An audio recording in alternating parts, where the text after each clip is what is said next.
ചാണക്യന്റെ അഭിപ്രായത്തിൽ മൗനം പാലിക്കേണ്ട 10 സാഹചര്യങ്ങൾ. 1. കോപം വരുമ്പോൾ മൗനം പാലിക്കുക. കോപത്തിൽ പറഞ്ഞ വാക്കുകൾ തിരികെ എടുക്കാനാവില്ല. 2. അറിയാത്ത കാര്യത്തിൽ സംസാരിക്കരുത്. അറിവില്ലായ്മയേക്കാൾ മൗനം ശ്രേഷ്ഠമാണ്. 3. മണ്ടന്മാരുമായി തർക്കിക്കരുത്. അവർ നിങ്ങളെയും അവരുടെ നിലയിലേക്ക് വലിച്ചിറക്കും.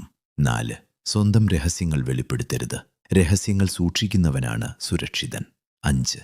പ്രകോപിപ്പിക്കാൻ ശ്രമിക്കുന്നവരോട് ഉടൻ പ്രതികരിക്കരുത്. മൗനം പലപ്പോഴും ശക്തമായ മറുപടിയാണ്. 6.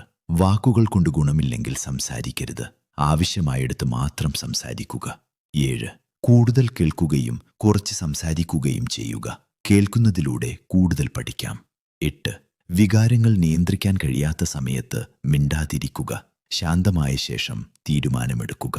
9. സമയം ശരിയല്ലെങ്കിൽ സത്യം പോലും പറയാൻ തിടുക്കപ്പെടരുത്. ശരിയായ സമയത്തിന് വലിയ പ്രാധാന്യമുണ്ട്. 10. മൗനം സംസാരിക്കുന്നതിനേക്കാൾ കൂടുതൽ ബഹുമാനം നേടിക്കൊടുക്കുന്ന സാഹചര്യങ്ങളിൽ മൗനം തിരഞ്ഞെടുക്കുക.